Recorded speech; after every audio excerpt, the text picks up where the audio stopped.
Now இப்போ நம்ம என்ன பார்க்க போகிறோம்னா ரொம்ப இம்பார்ட்டன்ட் இன்ட்ரெஸ்டிங் சாப்டரும் கூட. Human excretory system. எல்லோரும் காலையில் எழுந்திரிச்சு யூரின் போகிறீங்க இல்லையா? அந்த யூரின் வந்து உடம்புல எதனால் நம்ம வெளியில் போகுது, அதில் என்னென்ன இருக்குது, அது ஃபுல்லாக வேஸ்ட்டு. யாராவது யூரினை குடிக்க முடியுமா? ஏன்னா அவ்வளோ உப்பாக இருக்கும், ப்ளஸ் அவ்வளோ ஸ்மெல் இருக்கும். இது எதனாலனா யூரியானால். ஸோ கிட்னி வந்து ராத்திரி நீங்கள் தூங்கிட்டு இருந்தாலும் சரி, 2 கிட்னி நைட்டு ஃபுல்லாக வேலை பார்த்துட்டே இருக்கும். அந்த ரிலேட்டடாக உள்ள ஆஸ்பெக்ட்ஸ் தான் இன்றைக்கி படிக்க போகிறோம்.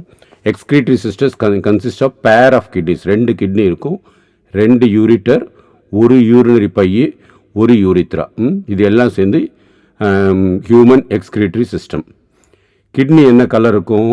கிட்னி வந்து ரெட்டிஷ் ப்ரௌனில் இருக்கும், பீன் ஷேப்ட் ஸ்ட்ரக்சராக இருக்கும், பீன் ஷேப்டாக இருக்கும். நம்ம வந்து முதுகில் நெஞ்செலும்புக்கு கீழே தொராசிக் அண்ட் 3rd lumbar vertebraக்கு, last thoracic and 3rd lumbar vertebra.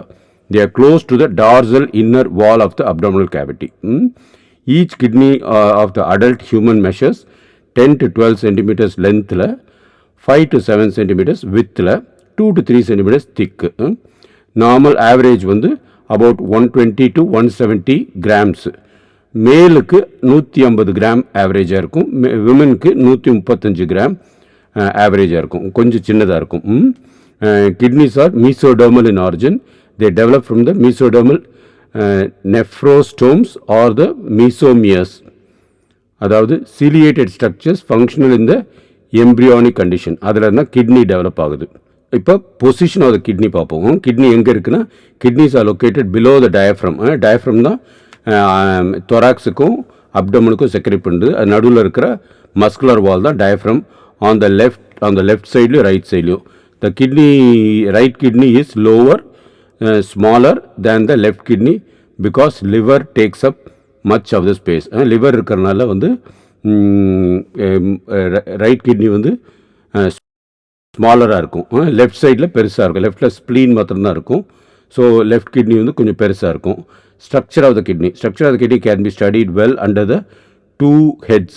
எக்ஸ்டர்னலாக kidney எப்படி இருக்கும், இன்டர்னலாக எப்படி இருக்கணும். எக்ஸ்டர்னலாக பார்த்தீங்கன்னா each kidney is convex shape. கான்வெக்ஸ்னால் ரவுண்டாக இருக்கிறது தான் கான்வெக்ஸு. கேவ்னா உள்ளுக்குள்ளாக இருக்குது.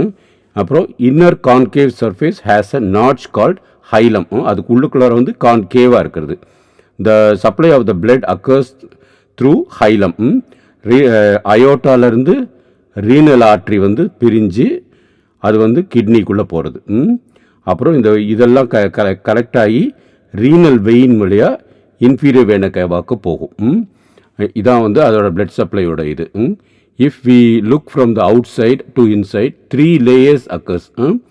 Renal fascia outermost, adipose layer நடுவில் இருக்குது, and renal capsule innermost. So the 3 different layers of the kidney. These coverings protect the kidney from external shock and injuries. இந்த மூணுமே renal fascia, adipose tissue and renal capsule, இது வந்து தே protect. இது வந்து layers. இது வந்து it protects kidney ஆடாமல் அப்படியே இருக்கிறதுக்கு. நீங்கள் எவ்வளோ குதிச்சாலும் ஓடினாலும் என்ன ஆனாலும் இந்த ஷாக்கில் இது இல்லாமல் பார்த்துக்கும். Inside the kidney வந்து ureter is expanded into a funnel shape called pelvis.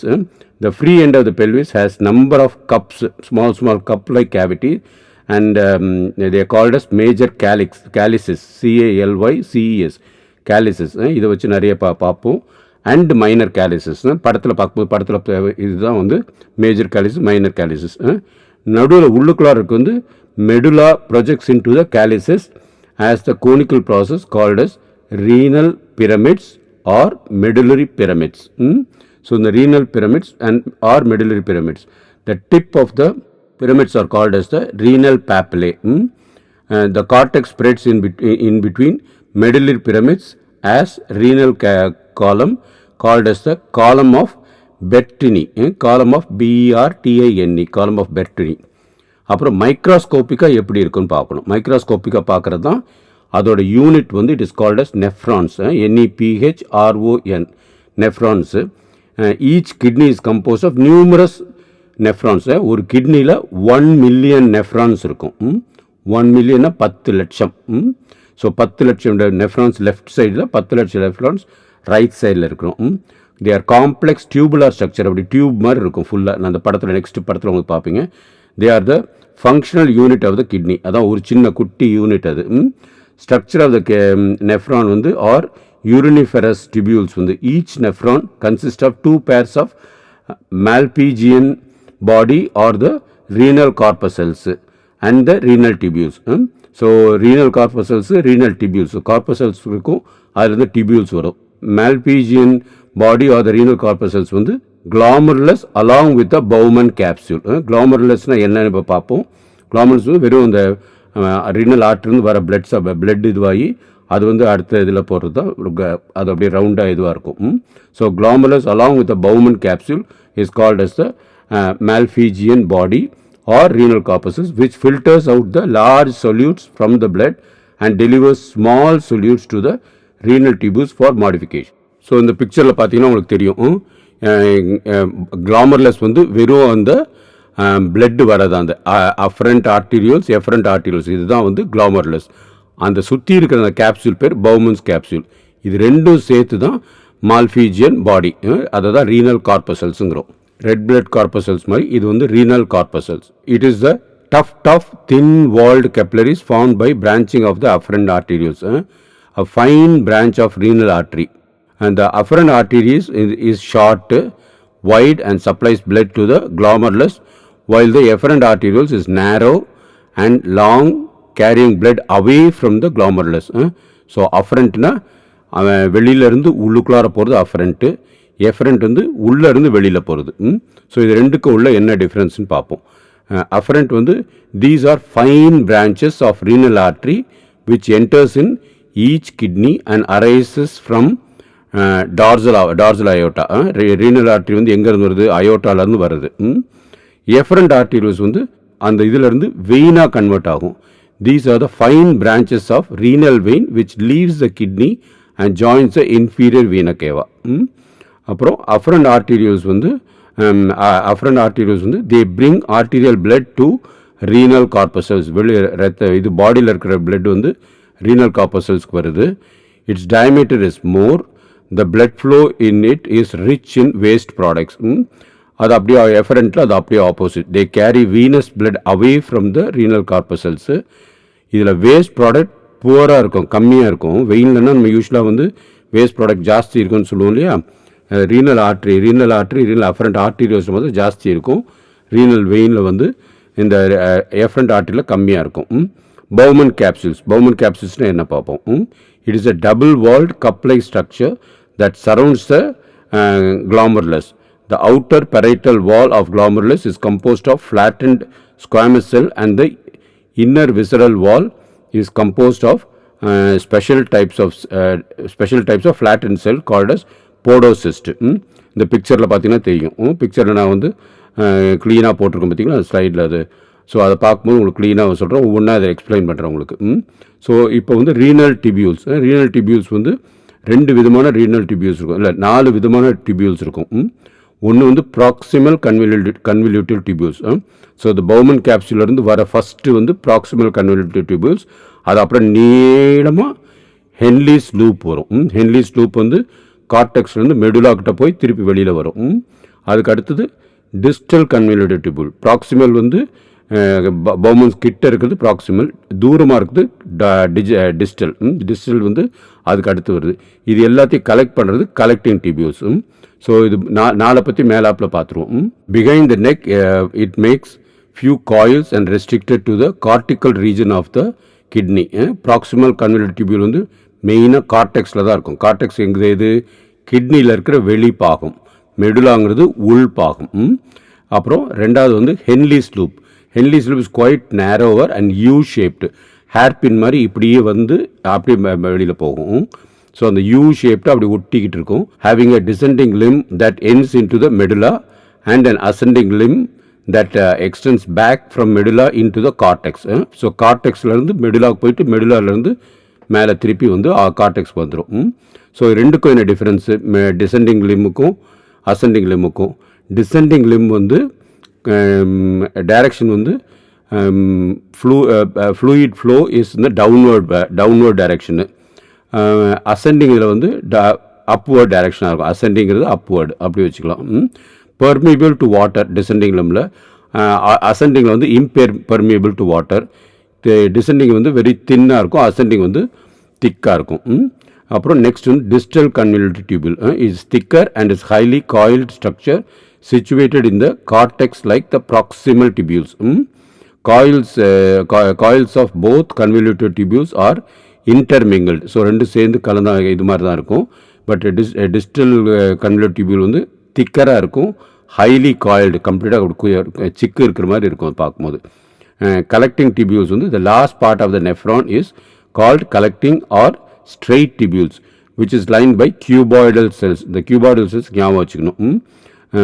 cuboidal cells வந்து MCQல கேட்பாங்க. Collecting tubules of many nephrons open into the larger collecting duct. Several adjacent collecting tubules converge to open into a short and thick duct of Bellany. Duct of Bellany. All duct of Bellany then opens into renal pelvis through medullary pyramids in the calyces. Next, peritubular capillary network. Peritubular capillary network நம்ம பார்த்தது எல்லாமே tubules, renal டியூபியூல்ஸில் தான் வந்து proximal tubule, Henle's loop, distal convoluted tubule, collecting tubule, இது எல்லாத்துலேயும் சுற்றி இருக்கிற கேபிலரிஸ் தான் மைன்யூட்டாக சின்ன சின்ன கண்ணுக்கு தெரியாத ஆர்ட்ரிஸ் தான் கேபிலரிஸ். அதோட network is formed when minute vessels of peritubular capillaries run parallel to the loops of Henle, forming a U-shaped vasa recta. So they form a U-shaped vasa recta. All these capillaries join to form renal venules, which join to form renal vein that opens into inferior vena cava. புரிஞ்சிச்சிங்களா? So மேலே இருக்கிறது வந்து arterial, இது அந்த collecting டியூபியூல்ஸில் ஆர்டரியிலேருந்து வருது. இது வந்து பெரிடியூபுலர் capillary network. இது பியூராக பார்த்தீங்கன்னா வெயின்ஸாக ஃபார்ம் ஆகுது. ஸோ இதுதான் it is called as U shaped vasa recta. Types of nephron பார்ப்போமா? கார்டிக்கல் நெஃப்ரான் இருக்குது, ஜெக்ஸ்டா மெடுலரி நெஃப்ரான் இருக்குது. கார்டிக்கல் நெஃப்ரான் வந்து 80%, அதான் மேக்ஸிமம் இருக்கும். ஜெக்ஸ்டா மெடுலரி நெஃப்ரானோட ஸ்பெஷல் வெரைட்டி என்னங்கிறது நம்ம படிப்போம். அது வந்து 20% தான் இருக்கும். The majority of the nephrons, the loop of Henle is too short and extends only very little into the medulla. Lies in the renal cortex. So cortical nephron மெயினாக கார்டெக்ஸில் இதில் தான் இருக்கும், கார்டெக்ஸ் தான் இருக்கும். Such nephrons are called as cortical nephrons. Juxtamedullary nephron. Juxtana adjacent. So medullaக்கு ரொம்ப adjacent-ஆக இருக்கிறனால தான் இது juxtamedullary nephron. பட் அது important role play பண்ணுது. In some of the nephrons, the loop of Henle is very long and runs deep into the medulla. These nephrons are called as juxtamedullary nephrons. So இது வந்து long loop of Henle's இருக்கும். Function of kidney இப்போ என்னன்னு பார்ப்போமா? மெயினாக வந்து it regulates water and electrolytes balance. நீங்கள் நிறையா திடீர்னு வந்து எங்கேயாவது ஓடி போய்ட்டு 2 லிட்டர் தண்ணி குடிச்சுன்னு வச்சுக்கோங்க, ஒரு 15 நிமிஷத்தில் யூரின் வந்துடுது இல்லையா? ஸோ பாடியில் இருக்கிற வாட்டரை ஒரே லெவலுக்கு மெயின்டைன் பண்ணும். எலக்ட்ரோலைட்ஸுங்கிறது சோடியம், உப்பு சத்துக்கள், அதை வந்து அது ஒரே லெவலில் மெயின்டைன் பண்ணும். அப்புறம் ப்ரெஷர், பிளட் ப்ரெஷரை, இப்போ அம்மா அப்பாக்கெல்லாம் வந்து ஹை பிளட் ப்ரெஷர் இருக்கு இல்லையா? ஸோ அவங்க வந்து சின்ன வயசுலேயே கொஞ்சம் நேரம் ஒழுங்காக தண்ணி குடிச்சிட்டு மாட்டாங்க, ரிலாக்ஸ் பண்ணிட்டு மாட்டாங்க, ஸ்ட்ரெஸ்ஃபுல்லாக இருந்திருப்பாங்க. ஸோ அவங்கள ஆர்டீரியல் பிளட் ப்ரெஷர், இது பிளட் ப்ரெஷர் மெயின்டைன் பண்ணுறது. Excretion of the metabolic waste, foreign chemicals, நம்ம சாப்பிட்ற மாத்திரைகள், அந்த மாத்திரையில் இருக்கிற கழிவு இதெல்லாம் இருக்கு இல்லையா? அது சில உணவு, நீங்கள் திடீர்னு வந்து கேஎஃப்சியில் சாப்பிடுவீங்க, இதில் மெக்டானல்ட்ஸில் சாப்பிடுவீங்க, அதில் இருக்கிற சில இதெல்லாம் வந்து உடம்பு விட்டு வெளியில் போகணும் இல்லையா? ஸோ அதெல்லாத்தையும் அது வந்து எக்ஸ்க்ரீட் பண்ணும் கிட்னிஸு. அப்புறம் ஒரு பர்டிகுலர் ஹார்மோன், இதை ஞாபகம் வச்சுக்கோங்க, ரெனின்ங்கிற ஹார்மோன் வந்து கிட்னியில் தான் ப்ரொடியூஸ் பண்ணும். ஸோ கிட்னி ப்ரொடியூசர்ஸ் ஹார்மோன்னா நீங்கள் வந்து இல்லைன்னு போட்டுறாதீங்க. தைராய்டு வந்து தைராய்டில் வருது, பேராதைராய்டு வந்து பேராதார்மோனில் வரும், கிட்னியில் வர்றது வந்து ரெனின். இந்த ஹார்மோன் பற்றி கொஞ்சம் படிப்போம் நம்ம. அப்புறம் இது வந்து இது படிச்சு வச்சா. அப்புறம் அடுத்து யூரிட்டர், யூரினர் பிளாடர், யூரித்ரா, அதை பற்றி உங்களுக்கு பெருசாக தெரியணும்னு அவசியம் இல்லை, பட் மேலாப்பில் பார்த்துருவோம். The pelvis of each kidney is continued as ureter and emerges out of a hilus. Ureter is a long muscular tube. Ureter of both sides extend posteriorly and opens into the urinary bladder. So முதுகில் வந்து கிட்னியிலேருந்து அப்படி நேராக உள்ள வந்து கீழே urinal bladder இங்கே முன்னாடி இருக்குது. ஸோ முதுகுலேருந்து ட்ராவல் பண்ணி யூரினரி பிளாடரில் ஓப்பன் ஆகும். யூரினல் பிளாடர் எப்படி இருக்கும்? சின்ன பலூன் மாதிரி இருக்கும். It's a thin walled pear shaped. Pear வந்து பேரிக்கா தான் pear shaped. white transparent sac present in the pelvic cavity. It temporarily stores urine. Urethra அடுத்து. Urethra is the membranous tube which conducts urine to the exterior. The urethral sphincter keeps the urine closed.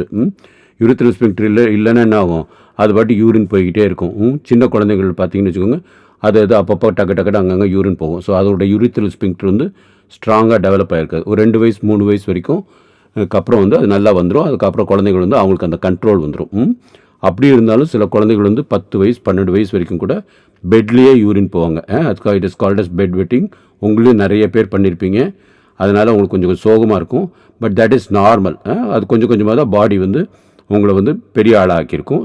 So இப்போ யாருக்கும் அந்த பழக்கம் இருக்காதுன்னு நினைக்கிறேன், இல்லையா? So நம்ம வந்து கிட்னியோட மைக்ரோஸ்கோப்பிக் இதுவும் படித்தாச்சு, மேலே இருக்கிற இதுவும் பார்த்துருக்கோம்.